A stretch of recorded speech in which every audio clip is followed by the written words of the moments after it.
Vamos a hacer un repaso sobre la prueba de antiglobulina humana o prueba de Coombs, herramienta fundamental para la práctica transfusional.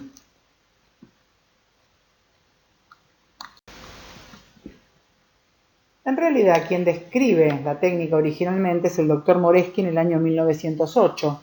Describe él el principio del método usando antiglobulina de conejos obtenidos de cabras. Es decir, que el suero aglutina los glóbulos rojos del conejo sensibilizados con bajas dosis de anticuerpos no aglutinantes. ¿Por qué no fue eficiente o eficaz este método en el origen? Porque el anticuerpo, la antiglobulina, es específica de especie, es decir, que para que tenga efectos sobre las inmunoglobulinas humanas es necesario inyectar inmunoglobulina humana en un animal para que éste responda haciendo el suero antiglobulínico. En el año 1945, Coombs y colaboradores describen el uso de este suero de antiglobulina humana, ahora sí, para detectar anticuerpos RH débiles que no eran aglutinantes. Y un año después, Coombs, Murrat y Reis usaron el suero antiglobulina humana para detectar anticuerpos RH en los glóbulos rojos de los recién nacidos afectados por eritroblastosis fetal en ese momento o enfermedad hemolítica del recién nacido. En el año 1946, Burman, Dog y Lowtit distinguen, gracias al uso de esta nueva herramienta, de este suero, logran distinguir las anemias hemolíticas adquiridas de las congénitas. Y Daisy y colaboradores, alrededor de los 50, descubren la actividad anticomplemento del suero antiglobulina. Y esto es una actividad diferente a la actividad antigama globulina y permite diferenciar los glóbulos rojos que están sensibilizados por anticuerpos calientes de la actividad no gamma globulina, o sea, anticomplemento, que es la que nos permite detectar la sensibilización por anticuerpos fríos. En el año 1976, Petz y Garraty confirman la necesidad de la actividad anti-C3D en el suero antiglobulina humano. Finalmente, en el año 82, Howard y colaboradores prueban que algunos anticuerpos son detectados solo por la actividad anticomplemento del suero antiglobulina humano. Es decir, hay algunos anticuerpos dirigidos contra antígenos de grupo sanguíneo de mucha implicancia clínica, muy importantes desde el punto de vista de la transfusión, que requieren la actividad anticomplemento del suero de Coombs, así como también la actividad complemento en el suero del paciente que se está utilizando. Hablamos fundamentalmente de los anticuerpos del sistema KID. ¿Cómo se realiza? Este antisuero es un anticuerpo IgG obtenido de conejos que se usa para demostrar la presencia de anticuerpos que sensibilizan pero no aglutinan glóbulos rojos.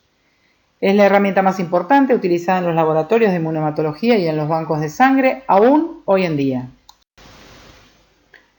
¿Cuál es el principio de la prueba de Coombs o prueba antiglobulina humana? Bueno, los glóbulos rojos lavados, recubiertos por globulina humana, son aglutinados por la presencia del suero antiglobulina. El suero antiglobulina humana o suero de Coombs reconoce la fracción FC de las inmunoglobulinas y las fracciones de complemento específicas. El suero antiglobulina humana que utilizamos, originalmente Dave lo consiguió sensibilizando conejos con suero humano. ¿Cómo se prepara el suero antiglobulina humana? Bueno, se inmunizan conejos, ovejas o cabras. Esto es, se le inyecta suero humano, se espera que los animales respondan haciendo una gamma globulina anti esas fracciones del suero humano inyectado. Se colectan luego el suero de estos animales, se purifica, se ajusta el título, se valida la performance, es decir, el funcionamiento de esta herramienta, y hasta hoy se sabe que es necesario que ese suero tenga actividad anti-IgG y anti-C3D en una proporción correcta. ¿Cuál es el principio de la prueba de antiglobulina? Bueno, tanto los anticuerpos como el complemento son globulinas, que al ser inyectada en un animal estimulan la respuesta inmune de este animal y hacen que ellos produzcan un antisuero. El suero antiglobulina humana va a reaccionar con las globulinas humanas que estén tanto en la membrana del glóbulo rojo como así también libres en el suero. Y esto es algo a tener en cuenta y explica parte de la técnica, por qué es imprescindible antes de agregar el suero de Coombs, es necesario realizar 3 lavados en esa suspensión globular para asegurarnos de remover toda la inmunoglobulina libre que pueda haber.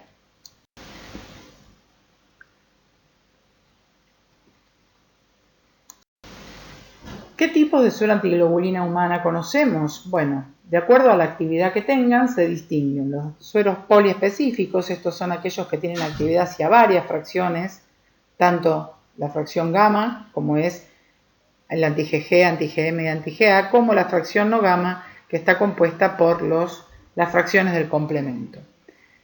También tenemos sueros oligoespecíficos, esto es, que tengan actividad no gamma o gamma exclusivamente.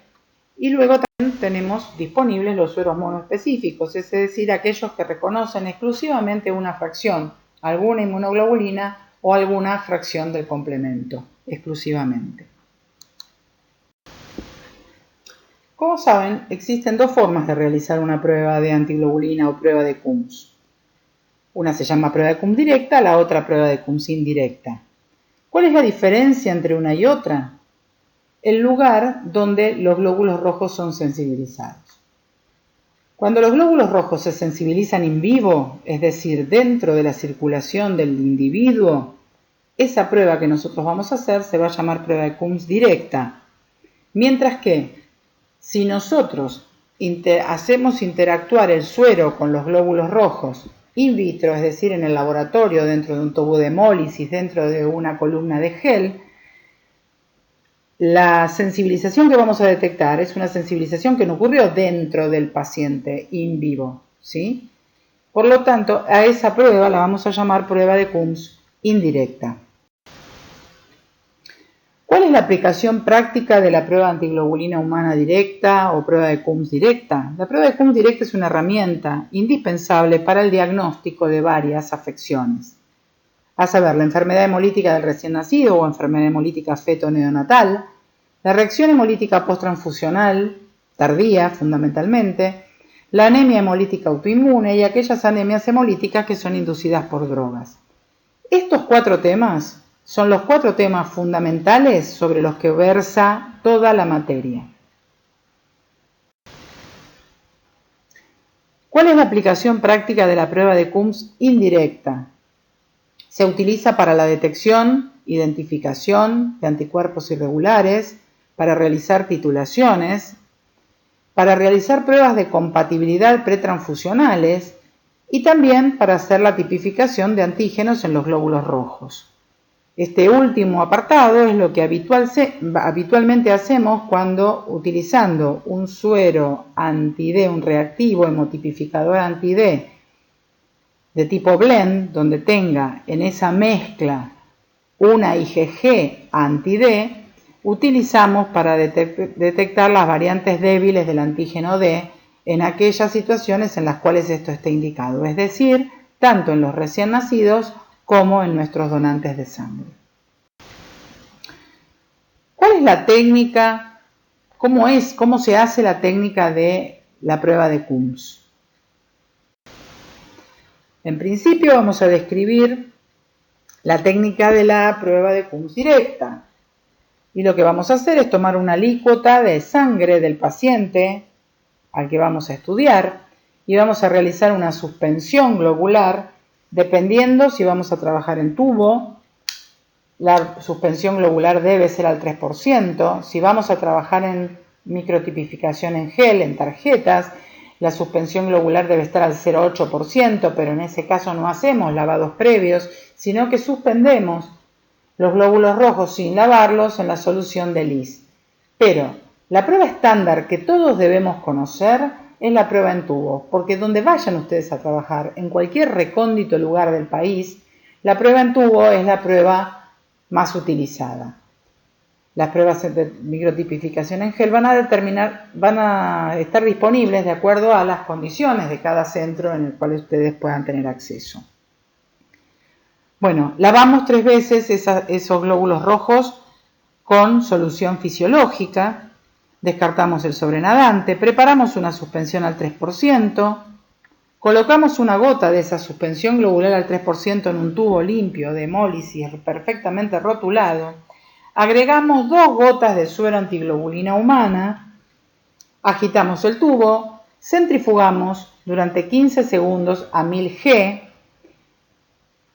y luego hacemos la lectura. Debemos anotar los resultados.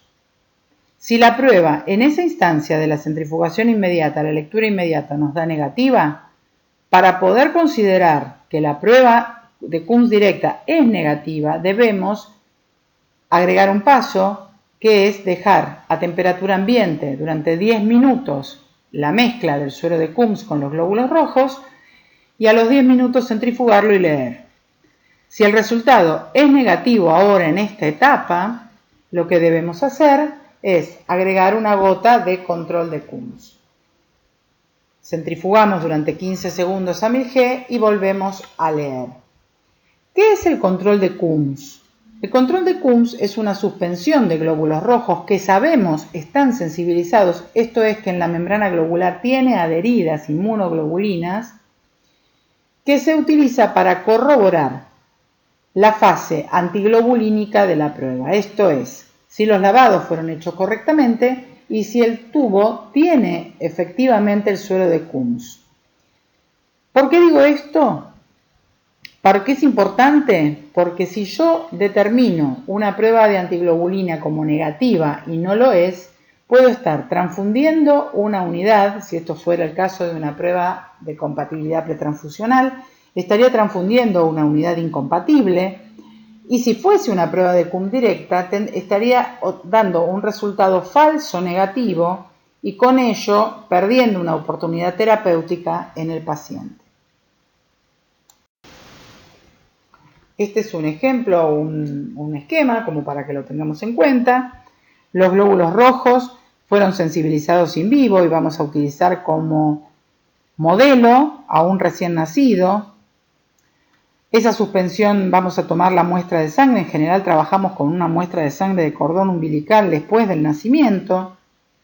Vamos a hacer una suspensión, vamos a lavarlo 3 veces, vamos a hacer una suspensión globular, vamos a agregar una gota de esa suspensión globular y agregarle el suero de Coombs y vamos a centrifugarlo y vamos a leerlo. Y esto esquematiza una prueba de Coombs positiva. ¿Por qué? Porque lo que hizo el suero antiglobulina, que es coloreado en verde, es a este glóbulo rojo que tiene anticuerpo pegado, adherido a los antígenos, permitirle que aglutine, porque de por sí los glóbulos rojos que están sensibilizados por IgG solamente no van a aglutinarse directamente. Por eso es que a los anticuerpos de tipo IgG se los llama anticuerpos incompletos. Esto es un ejemplo de lo que ocurre cuando tenemos una suspensión globular que todavía no ha sido lavada. Cuando nosotros hacemos los lavados y centrifugamos y separamos el sobrenadante, lo que logramos es deshacernos de aquellas inmunoglobulinas que quedaban libres. De esta manera, cuando yo agrego el suero de Coombs, que son estas marcado en verde, lo que va a hacer el suero de Coombs, como bien dijimos que la fracción FAB o de unión de esa inmunoglobulina G antiglobulina humana, va a unirse a la fracción FC de la globulina humana, en este caso que está adherida a la membrana globular. Por lo tanto, vamos a ver, se van a formar puentes entre los glóbulos rojos sensibilizados gracias a la presencia de esta inmunoglobulina antihumana, y lo que vamos a ver es una prueba aglutinada, o sea, una prueba considerada positiva. ¿Qué ocurre si lavamos mal, omitimos los lavados o lo hacemos con una escasa cantidad de solución fisiológica, o sea que los lavados son deficientes.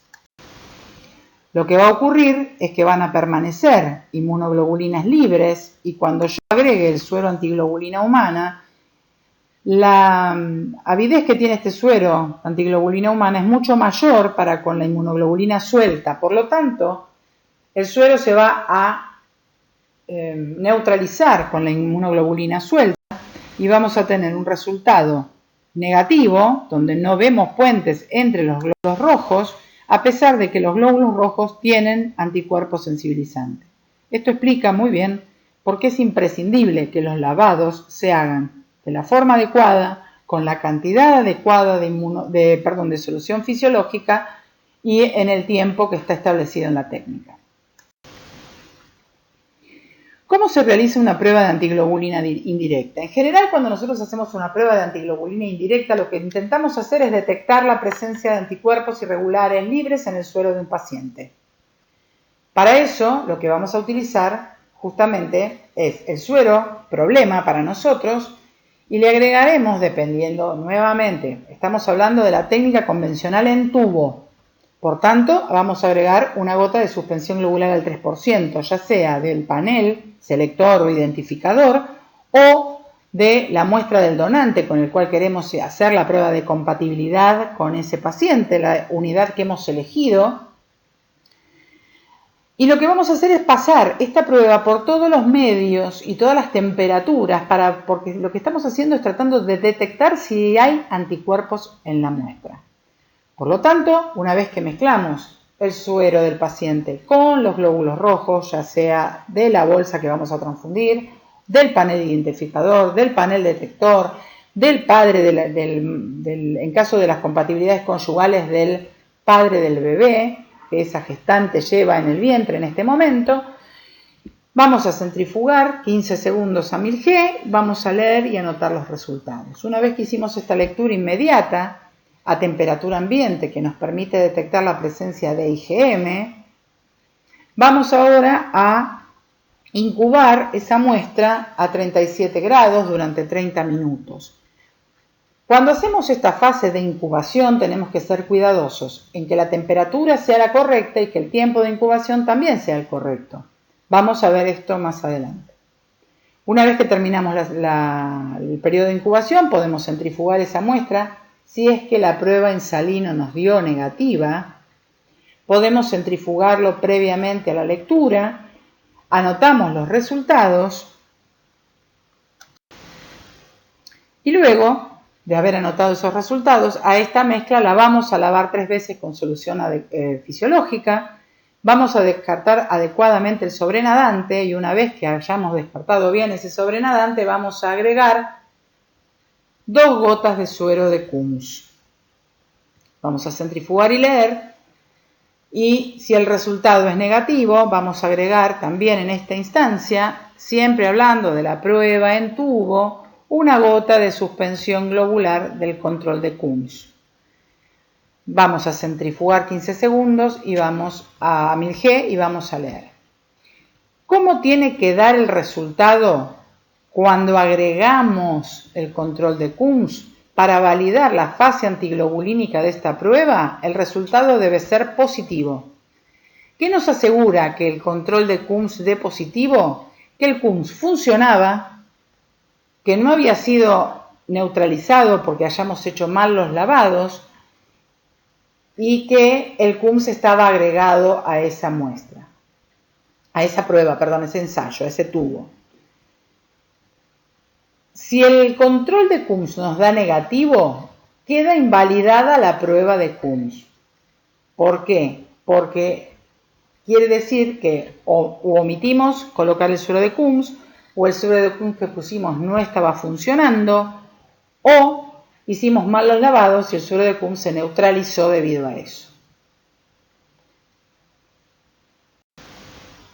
Acá vamos a ver un esquema de la técnica en tubo, donde agregamos el suero con la suspensión globular, lo vamos a incubar durante media hora 37. Durante la incubación lo que nosotros esperamos que ocurra es que los anticuerpos, si es que están presentes, se unan a los antígenos presentes en los glóbulos rojos, Luego de esa incubación durante de 30 minutos a 37 grados, vamos a seguir con la fase de lavados.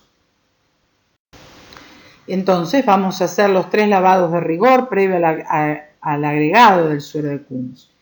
Y como vamos a esquematizar en esta diapositiva, lo que estamos viendo es cuándo se hace un lavado correcto y cuándo no. Para hacer un lavado correcto nosotros debemos hacer esta técnica en un tubo de hemólisis. Un tubo de hemólisis es un tubo que tiene una capacidad de 9 mililitros. Y debemos agregar al tubo, a esa suspensión, que son 2 gotas, o sea 100 microlitros más los 50 microlitros de las gotas de la suspensión globular, vamos a agregarle 9 centímetros cúbicos de fisiológico para hacer los lavados en forma adecuada. ¿Qué es hacer un lavado? Hacer un lavado es lograr la dilución del suero de tal manera que la cantidad de inmunoglobulina que pueda quedar sea indetectable. Entonces, lo que vamos a hacer es hacer el lavado correctamente con la cantidad de solución fisiológico adecuada. No vamos a llenar la mitad del tubo, vamos a llenar el tubo hasta el tope.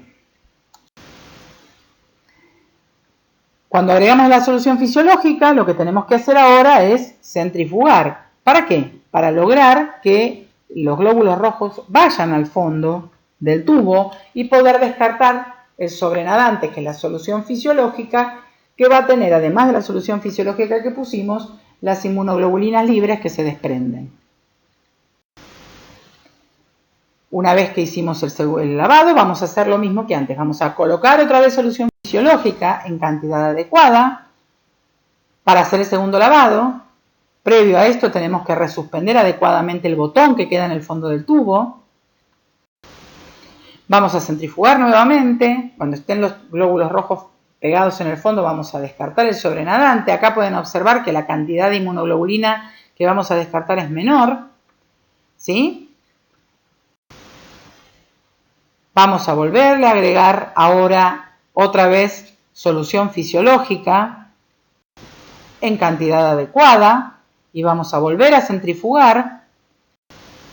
Y en esta última centrifugación vamos a descartar el sobrenadante y como ven en esta imagen, con este sobrenadante vamos a descartar las últimas inmunoglobulinas que quedan, mientras que al haber lavado con una cantidad inadecuada de solución fisiológica, quedan todavía, a pesar de ser el tercer lavado, todavía quedan inmunoglobulinas en la mezcla. Bueno, lo que vamos a hacer ahora es descartar todo el sobrenadante, la mayor cantidad posible, y ahora vamos a agregarle el suero antiglobulina humana a estas pruebas. Agregado el suero, lo que esperamos que ocurra es que este suero reconozca las inmunoglobulinas que están pegados a los glóbulos rojos, pero recordando que en la imagen de la derecha, si nosotros no hicimos adecuadamente los lavados, van a permanecer inmunoglobulinas sueltas que lo que van a hacer es neutralizar ese suero de Kunz que acabamos de agregar. Por lo tanto, en la imagen de la izquierda vamos a ver un resultado positivo, mientras que la imagen de la derecha, a pesar de estar utilizando los mismos glóbulos rojos originales, vemos un resultado falso negativo. ¿Y por qué decimos esto? Porque se unió el suero de Kunz a las inmunoglobulinas libres y no permitió que se generen los puentes entre los glóbulos rojos sensibilizados. La técnica en tubo nos permite leer las aglutinaciones y lo que vemos acá son distintas formas de aglutinación. Todos los tubos están aglutinados, todos ellos. Desde la aglutinación más débil que podemos ver en este tubo, hasta la aglutinación más fuerte, que es la aglutinación de 4 cruces fuertes. Cualquiera de estas lecturas indica que el resultado es positivo. ¿Por qué puedo obtener un resultado falso negativo? Por haber hecho lavados inadecuados, como vimos recién, por interrumpir o diferir la prueba. ¿Qué quiere decir esto? Pongo a lavar el primer lavado y me voy a atender el teléfono y vuelvo. La centrífuga paró en el tiempo, vuelvo a la media hora y sigo lavando. Eso no puedo hacerlo. Cuando inicio los lavados los tengo que hacer sucesivos en corto tiempo, porque lo que puede ocurrir es que mientras que espera dentro de ese tubo el fisiológico, los glóbulos rojos con la solución fisiológica, los anticuerpos que se han absorbido se eluyan en este proceso. Otra cosa importante es tener un buen ojo para interpretar las reacciones débiles como positivas si así lo son, porque si yo no hago una lectura adecuada o agito demasiado el tubo o no miro como corresponde, es probable que yo pierda aglutinaciones muy débiles, las interprete como negativas cuando no lo son. La pérdida de la actividad del reactivo antiglobulina humano, ya sea porque el reactivo esté ya contaminado en algún momento, así como también porque se haya perdido esa actividad debido a los lavados mal hechos. Y la otra cuestión es omitir agregar el suero de Coombs. Entonces me pueden decir, pero ¿cómo me voy a olvidar de poner el suero de Coombs? Si estoy haciendo una única prueba de un solo tubo, probablemente no lo omita. Pero a veces cuando uno hace una prueba de varios tubos, por ejemplo en una identificación o en alguna otra situación donde en lugar de tener una sola muestra, un solo tubo tenga 10, 15, 20, los que fueren, es probable, puede ocurrir, no es que sea probable, puede ocurrir que omita colocar la gota de suero de Coombs en alguno de ellos. Por este motivo es que ustedes van a ver que en la práctica muchos sueros de Coombs vienen coloreados, de color verde. ¿Por qué es esto? Justamente para tener en claro que no omitimos poner el suero de Coombs.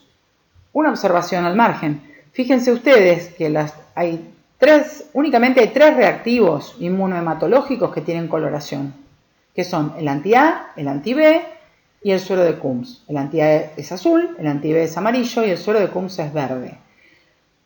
Piensen ustedes por qué esto se hace.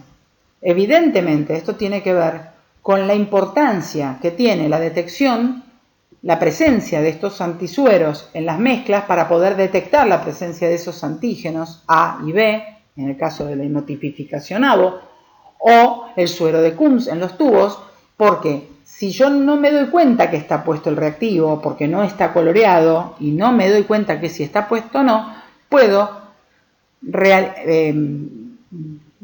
tener errores gravísimos que pueden terminar con la vida del paciente.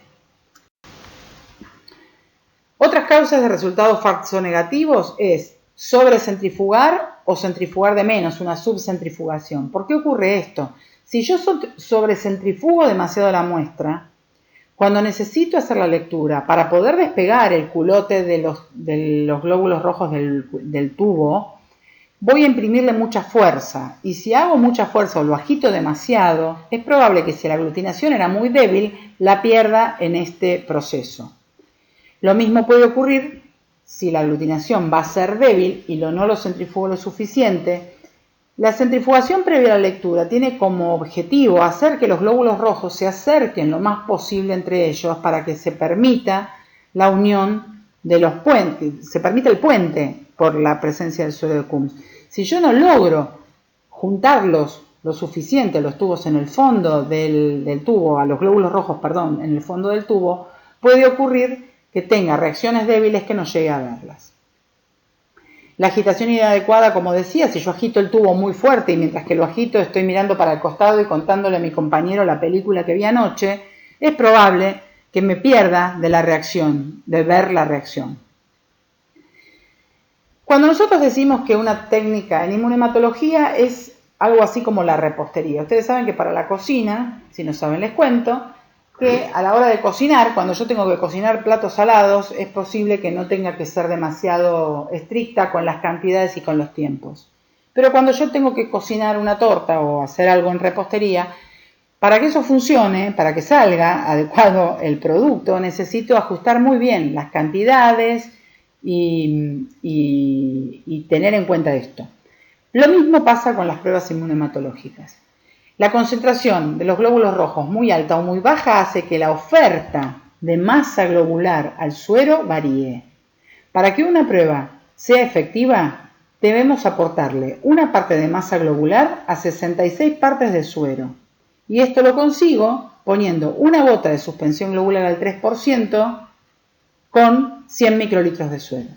Si yo pongo una gota de suspensión globular al 50% con 100 microlitros de suero, la relación 66:1 va a variar.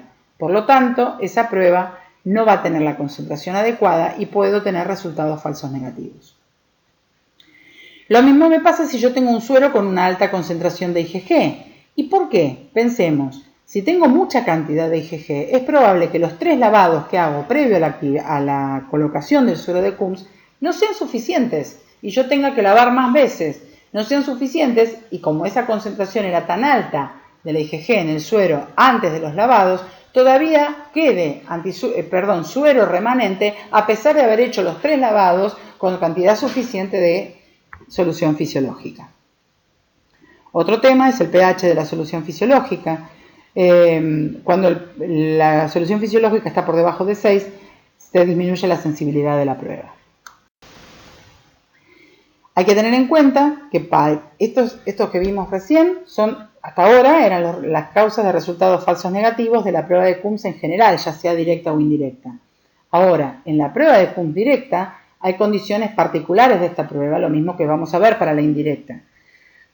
Un resultado falso negativo en una prueba de Coombs directa puede deberse a que yo omita esa segunda lectura de la que hablábamos al principio, luego de 5 a 10 minutos de dejar la muestra sobre la mesada. Y esto de dejar la muestra sobre la mesada nos permite a nosotros demostrar la presencia de la fracción complemento pegado a los glóbulos rojos. La otra causa de resultados falsos negativos en la prueba de Coombs directa es que la cantidad de moléculas, ya sea de inmunoglobulinas como fracciones de moléculas por célula de complemento, estén por debajo del umbral de detección del suero de Coombs. En general, el suero de Coombs es eficiente cuando hay entre 150 y 500 moléculas de inmunoglobulina por glóbulo rojo. Si por alguna causa son menos la cantidad de inmunoglobulinas que hay, ese paciente puede tener clínica debida a esa cantidad de moléculas, pero tener un resultado negativo de esta prueba de Coombs. Resultados falsos negativos para la Coombs indirecta, cuando yo almaceno inadecuadamente ya sean los glóbulos rojos como el suero. Y, como veíamos antes, la actividad anticomplemento, tanto del suero de Coombs como la presencia de complemento en el suero para la detección de algunos ejemplos raros de anticuerpos de antisistema KID, que si bien no por ser raros no son menos peligrosos. Quiero que quede, voy a repetirlo muchas veces esto, pero me interesa que les quede grabado que los anticuerpos del sistema KID son anticuerpos altamente peligrosos y muchas veces difíciles de detectar.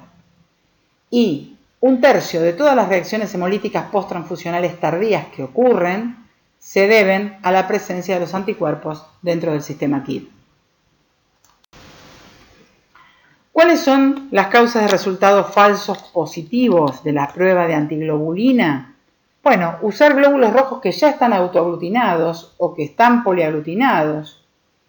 La presencia de partículas contaminantes, precipitados, fibrina, tubos sucios, que van a producir una agregación de los glóbulos rojos. Y también la sobrecentrifugación, porque así como dijimos que podemos perdernos las aglutinaciones débiles, puede ocurrir que como queda muy pegado, cuando nosotros disociamos la mezcla para poder leerlo, no son aglutinatos en rigor, sino glóbulos rojos agregados que sean confundidos con aglutinación. En cuanto a los resultados falsos positivos para la prueba de Coombs directa, es necesario recordar que para hacer una prueba de Coombs directa yo necesito tomar una muestra que esté anticoagulada con ETA o con CPD o con ACD. Cualquier otra muestra, y además esa muestra tiene que ser fresca, o sea, tengo que tomar la muestra y utilizarla lo más rápido que pueda. Si yo conservo esa muestra a 4 grados, es posible que se adhiera a la membrana de los glóbulos rojos, inespecíficamente complemento, particularmente la fracción C4, y esto genera un resultado falso positivo. Lo mismo ocurre cuando yo intento recuperar glóbulos rojos de un coágulo. Ahí pueden estar pegadas fibrina a esos glóbulos rojos y darme un resultado falso positivo. Tampoco puedo utilizar tubos que contengan gel de silicona, porque el gel de silicona fija complemento a los glóbulos rojos. Por lo tanto, van a ser resultados falsos positivos. La otra cuestión es también, cuando yo le tomo la muestra al paciente, tengo que tomarlo tener cuidado de no hacer una extracción desde una vía por la cual se le está infundiendo dextrosa, porque lo que hace también es fijar inespecíficamente complemento a la membrana de los glóbulos rojos. Todas estas situaciones me van a dar resultados falso positivos, que en definitiva van a hacer que yo emita un resultado que no es fiable. Y por último, para la prueba de Coombs indirecta, si yo utilizo glóbulos rojos que sean Coombs directa positiva, ¿qué quiere decir esto? Yo utilizo glóbulos rojos que están ya sensibilizados. ¿Por qué se sensibilizaron? Porque mi donante tiene una prueba de Coombs directa positiva, porque se contaminó el tubo donde estaban conservados esos glóbulos. Si yo utilizo glóbulos con PCD positiva para hacer una prueba de Coombs indirecta, el resultado va a ser siempre falso positivo. La técnica en gel es una técnica innovadora, ya tiene muchos años de funcionamiento, es una técnica que hace el método mucho más sensible, es mucho más fácil para el operador, es menos peligroso si trabajamos con muestras contaminadas porque no se hacen aerosoles, no tengo que hacer lavados, no hay mucha manipulación. El test en gel es una tarjeta del tamaño casi similar a una tarjeta de crédito que tiene unos microtubos dentro de esa tarjeta que contienen un gel de cefarosa ultrafina, que son estas bolitas que están esquematizadas acá. Las tarjetas de uso diario son las tarjetas que contienen, además de este gel, suero de Coombs. La copa de cada microtubo tiene un lugar donde se coloca primero la gota de suspensión globular. La suspensión globular en este caso es una suspensión globular al 0,8%. La gota que se coloca es de 50 microlitros y luego lo que se le va a agregar se agrega el suero, que se agrega a una relación de 25 microlitros. Si ustedes lo piensan desde el punto de vista netamente en microlitros que se utilizan, me pueden decir, bueno, pero acá es al revés, están poniendo el doble de glóbulos rojos que de suero. Es cierto que en volumen ponemos el doble de glóbulos rojos que de suero, pero recuerden que la suspensión globular está al 0,8%. Entonces, esos 50 microlitros al 0,8% enfrentados a 25 microlitros de suero aseguran que una parte de la masa globular de esa gota, el 0,8, guarde la relación con 66 partes del suero que colocamos. Una vez que hacemos la mezcla, apenas se agita un poquito el microtubo y se lo pone a incubar. Durante la incubación, que es de 15 minutos, se unen los anticuerpos a los antígenos si es que están presentes.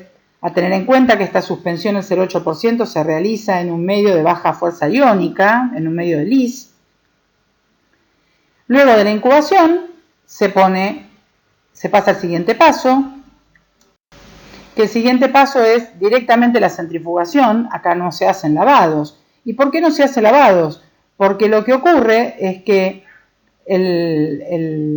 los glóbulos rojos sensibilizados van a tener que atravesar la columna de gel que tiene el suero de Coombs, y lo que va a ocurrir es que los glóbulos sensibilizados van a encontrarse con el suero de Coombs y van a impedir que atraviesen la columna de gel. Se pone a centrifugar más o menos al minuto. Esto esquematiza lo que ocurre durante los 10 minutos de centrifugación, donde vemos que los glóbulos rojos van a ir hacia el fondo del tubo, y en este caso, si están sensibilizados, como es esta imagen de la izquierda, van a ver que el suero de Coombs es capaz de hacer los puentes. Cuando continúa la centrifugación, los que no tienen anticuerpo pegado pasan libremente los glóbulos rojos por la columna de gel, mientras que los que están sensibilizados quedan estacionados y no se pueden mover. Y al final de la centrifugación vamos a ver que vamos a tener una prueba negativa si tenemos un botón en el fondo del tubo, o positiva si tenemos o una tira en la parte superior, o vemos, dependiendo de la cuantificación de la reacción, así como lo vemos en el tubo, también se ve en gel esta cuantificación, donde vamos a encontrar diferentes aglutinatos que van a quedar atrapados en el gel gracias a los puentes que se hacen con el suero de humus.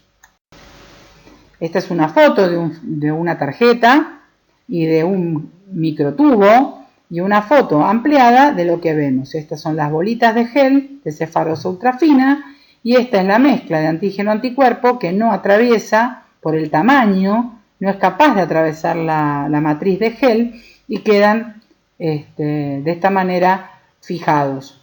Otra de las ventajas que tiene esta técnica es que si yo necesito que alguien más la mire para que me diga su opinión, sobre todo en las determinaciones débiles, puedo mostrar esa misma tarjeta. Cuando yo centrifugo un tubo y hago la lectura, si quiero volver a verlo, tengo que hacer todo el proceso de nuevo porque una recentrifugación no va a servir. Bueno, esto es todo. Espero que haya sido claro. Espero que si tienen alguna duda, vuelvan al manual técnico a leerlo o vuelvan al libro del GESIAM. Y bueno, continuamos en la próxima clase. Muchas gracias.